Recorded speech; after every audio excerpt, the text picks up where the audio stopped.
नमस्कार प्रिय विद्यार्थियों। आज की हमारी जो कविता है वे आंखें, जिसके रचयिता सुमित्रानंदन पंत जी हैं। सुमित्रानंदन पंत जी प्रकृति के चितेरे कवि हैं, छायावादी कवियों में से एक हैं सुमित्रानंदन पंत, जिनका जन्म 1900 ईस्वी में कौसानी जिला अल्मोड़ा उत्तरांचल में हुआ और जिनकी रचनाओं के कारण पूरे साहित्य जगत में विशेष रूप से प्रसिद्ध हैं। उनकी रचना ग्राम्य, वाणी, ग्रंथि आदि सुप्रसिद्ध कविता रचनाएं रही, जिनके आधार पर साहित्य का सर्वोच्च पुरस्कार ज्ञानपीठ पुरस्कार के द्वारा इनको नवाजा गया। साहित्य अकादमी पुरस्कार है, पद्म विभूषण जैसे सम्मान है, उनसे इनको अलंकृत किया गया, सम्मानित किया गया।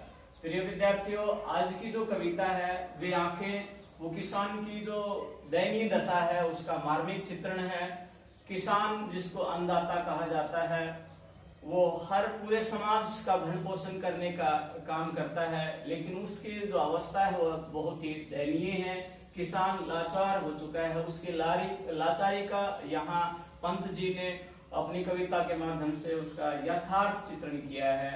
और यहाँ एक प्रगतिशील भाव सुमित्रानंदन पंत जी के दिखाई दे रहे हैं कि हर वर्ग को, जिस प्रकार से आजादी के बाद बहुत ही इच्छाएं थी कि देश आजाद होगा और आजादी के बाद रोटी, कपड़ा, मकान, शिक्षा, चिकित्सा जैसी मूलभूत सुविधाएं सभी को प्राप्त होंगी, ऐसी सुविधाएं किसान को भी प्राप्त होंगे, लेकिन स्वाधीनता के बावजूद भी जो किसान के जो सपने थे वो चकनाचूर हो जाते हैं। और उसको यहाँ अपनी इस कविता वे आंखें के माध्यम से पंत जी उसको दर्शा रहे हैं। वे आंखें यहाँ एक प्रतीक है, किसान का जो जीवन है उसका प्रतीक है।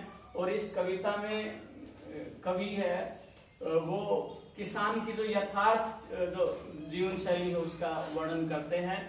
वो कहते हैं, अंधकार की, पहला काव्यांश, अंधकार की गुहा सरीखे उन आंखों से डरता है मन, भरा दूर तक उनमें दारुण, धन्य दुख का नीरो रोदन, वह स्वाधीन किसान रहा, अभिमान भरा आंखों में इसका, छोड़ उसे मझधार आज संसार, कगार सदृश वह खिसका, लहराते थे खेत दृगों में, वह बेदखल अब वह जिनसे, हंसती थी उसके जीवन की हरियाली जिनके तृण तृण से।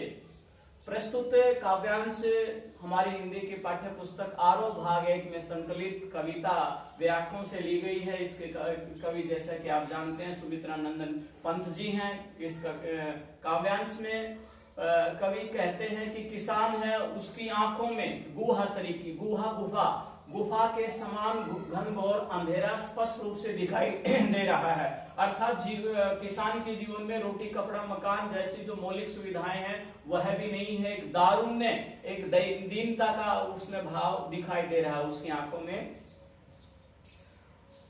दैनिक दुख का नीरव रोदन, और वह चुपचाप अपनी चुपचाप मौन रह करके अपनी दीनता को प्रकट करता रहता है। वह स्वाधीन किसान रहा, अभिमान भरा आंखों में उसका। स्वाधीनता मतलब आजादी से पहले किसान के भी इस प्रकार के सपने थे। स्वाभिमान पूर्ण उसका जीवन था। वो इस प्रकार से अभिलाषा रखता था कि उसके हरे भरे खेत होंगे, उसे हर प्रकार की सुविधा मिलेगी। लेकिन आजादी के बाद उसके जो सपने थे वो पूरे नहीं हुए और जो लोकतंत्री व्यवस्था में किसान को अन्यत्र कर दिया गया, अर्थात उसकी तरफ किसी ने ध्यान नहीं दिया। लहराते थे खेत दृगों में, उसके सपने थे कि उसके खेत हैं, लहराते हुए खेत हैं, दृगों में उसकी आंखों में लहरा रहे हैं। उसके सपने थे, वो सपने आज पूरे नहीं हो रहे हैं। वह बेदखल अब वह जिनसे, लेकिन अब जमींदारी व्यवस्था के कारण किसान का समय पर टैक्स कर न चुका पाने के कारण आज उस खेतों से किसान को बेदखल कर दिया गया है।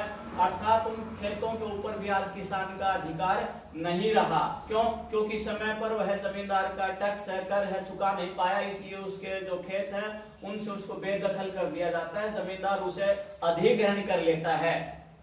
आगे कहा है, हंसती थी उसके जीवन की हरियाली जिनके तृण तृण में, तृण तृण होता है कण कण में, कवि कहता है कि किसान का एक खुशहाल जीवन था, उसके अपने सपने थे और अपने लहलाते हुए खेतों को देख करके किसान है वो लहलाता था, खुश हो जाता था। लेकिन आज उन खेतों से उसको वंचित कर दिया गया है, उनसे हटा दिया गया है। भावार्थ यह है कि इस व्यवस्था के कारण किसान लाचार है, विवश है, मजबूर है। तो यहाँ सुमित्रा नंदन पंत के प्रगतिशील विचार हैं, उनको दृष्टिगोचर किया गया है और किसान की दारुण दशा को का चित्रण किया गया है। दूसरा काव्यांश आप देखें,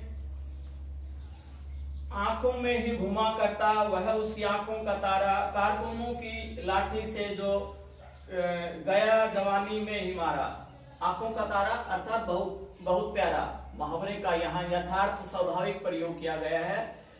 आंखों में घुमा करता था, उसका एकमात्र जो लड़का था वह मारा जाता है, क्योंकि कारकुन होते हैं जमींदारों के जो कर्मचारी, कारिंदे टैक्स वसूल करने के लिए, कर वसूल करने के लिए जाता है और उसका विरोध करने पर किसान का जो एकमात्र लड़का है वह मारा जाता है और उसकी रह रह करके यादें हैं किसान को आती रहती हैं। बिका दिया घर द्वार, महाजन ने ब्याज की कोड़ी न छोड़ी, रह आंखों में चुभती वह कुर्क हुई बर्धों की जोड़ी। यहाँ यथार्थ चित्रण करते हुए, बड़ा मार्मिक चित्रण करते हुए पंत जी कहते हैं कि जो जमींदार है उसने समय पर कर वसूलने, कर जमा न करने के कारण उसकी जितनी भी जमीन चल संपत्ति थी, यहाँ तक कि बैलों की जो जोड़ी है उसको भी कुर्क कर दिया, अर्थात नीलाम कर दिया, उसको भी बेच दिया गया है। कोड़ी भी अर्थात उसके ऊपर जो ब्याज लगाया था उसका एक पैसा भी जमींदार ने छोड़ा नहीं।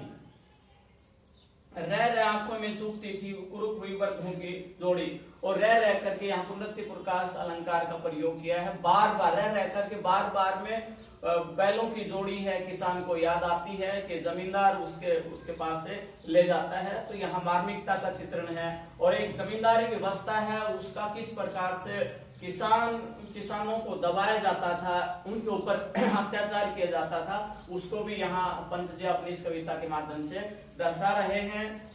उजरी उसके सिवा किसे कब पास दोहाने आने देते, आंखों में नाचा करते उजड़ गई जो सूखी खेती।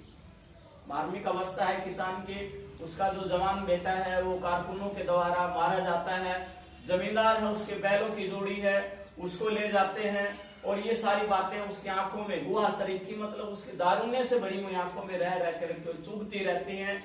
एकमात्र जो उजरी यहाँ गाय का नाम है, उजरी जो उसकी एकमात्र गाय है, किसान के सिवाय किसी को दूहने के लिए पास नहीं आने देती। दूहना मतलब दूध निकालना। तो उजरी उजरी नामक गाय उसके पास एकमात्र सहारा रह जाती है, बाकी उसका आज कोई सहारा नहीं है और वही उसके पास रहती है, उसके सुख दुख का सहारा है।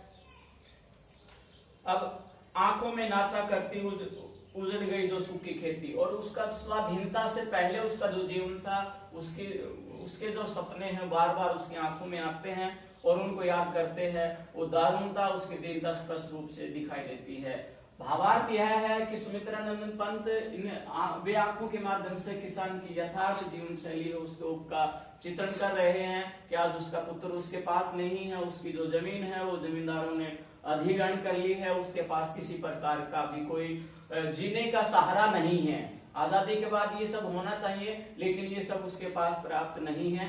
तो यहाँ मार्मिक अवस्था है किसान का जो यथार्थ चित्रण इसमें किया गया है। चित्रात्मकता है, संबोधनात्मक शैली है और खड़ी बोली का स्वाभाविक चित्रण यहाँ कवि ने किया है। अगला काव्यांश देखिए, बिना दवा दर्पण के घरनी सौरभ चली आंखें आती भर, देख रेख के बिन दूध मुही बिटिया 2 दिन बाद गई मर। बिना दवा दर्पण के घरनी अर्थात घरवाली है, उसकी पत्नी है, बिना दवाई के समय पर उसको स्वास्थ्य सुविधा न मिलने के कारण उसकी जो पत्नी है वह आकस्मिक उसकी मृत्यु हो जाती है, निधन हो जाता है। और उसकी दूध मुही बच्ची, छोटी बच्ची है, वह भी अपनी माँ के कारण उसे समय पर दूध नहीं मिलता है, वह भी काल का ग्रास बन जाता है। तो एक किसान है, उसके जीवन में कहीं भी सुख नहीं है, पल पल करके वो छिन छिन करके मर रहा है, उसका यहाँ चित्रण है। घर में विधवा रही पतोहू, पतोहू होती है पुत्र वधू। घर में जो पुत्र वधू है, लड़के की जो पत्नी है, वह एकमात्र उसका सहारा है।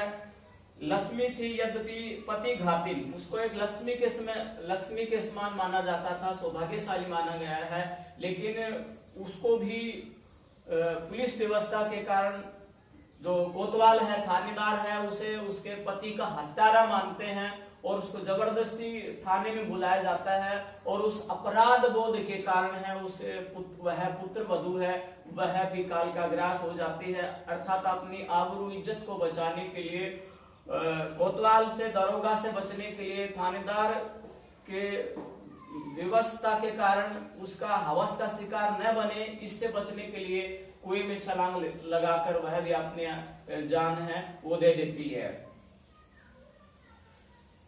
आगे देखिएगा, खैर पैर की जूती जोरो न सही एक दूसरी आते, घर पर जवान लड़के की शुद्ध कर, सांप लौटते फटती छाती। खैर वास्तविकता यह है कि भारतीय समाज में जो कि पुरुष समाज है, स्त्री को पैरों की जूते के समान माना जाता है। अगर स्त्री है, पत्नी है, वो चली जाती है तो दूसरी शादी हो जाती है, इस प्रकार की व्यवस्था है। लेकिन जवान लड़के के न होने के कारण, जवान लड़के की कारकुनों के द्वारा, जमींदार के लोगों के द्वारा मृत्यु की जो घटना है, वो निर्दयी जो घटना है, वह बरबस किसान को याद आती रहती है और उसे याद करके उसकी छाती फटने से लग जाती है, अर्थात वह विचलित होने लग जाता है।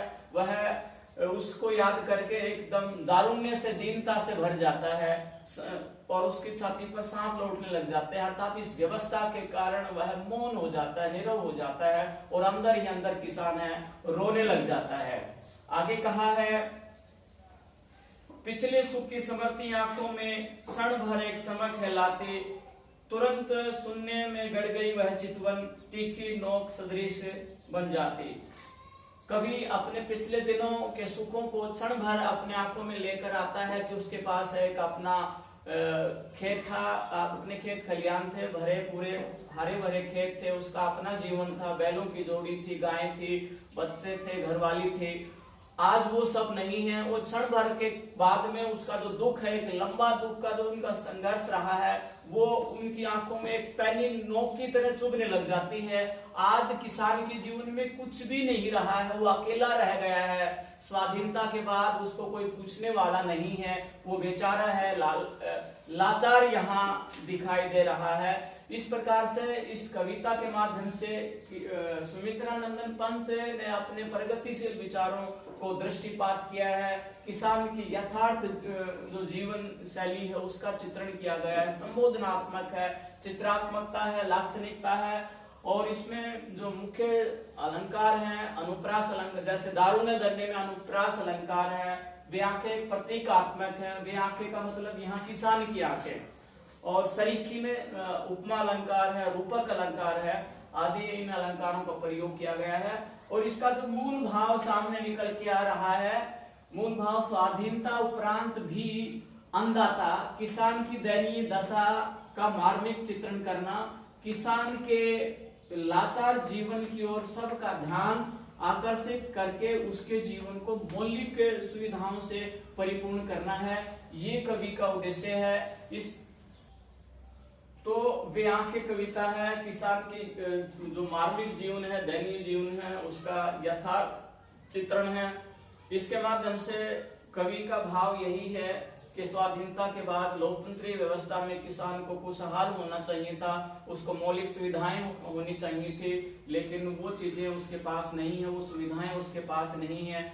आज सबका पेट भरने वाला जो किसान है वो फटेहाल है, तो उसको मौलिक सुविधाएं मिलनी चाहिए, रोटी कपड़ा मकान शिक्षा चिकित्सा बिजली पानी सड़क जैसी सुविधाएं उसके जीवन में आए, वो भी दूसरे वर्गों की तरफ अच्छा जीवन व्यतीत कर पाए, अभावग्रस्त किसान का जीवन न हो। ये कवि का सुमित्रानंदन पंत जी का मुख्य उद्देश्य है। और बहुत ही सरल शब्दों के माध्यम से किसान का जो अभाव से ग्रस्त जीवन है उसको यहाँ चित्रित किया गया है बहुत ही सहज भाव से। तो ये कविता आपको जरूर पसंद आई होगी, समझ में आई होगी, और अगले उसमें हम इसके प्रश्नोत्तरों पर चर्चा करेंगे। जय हिंद।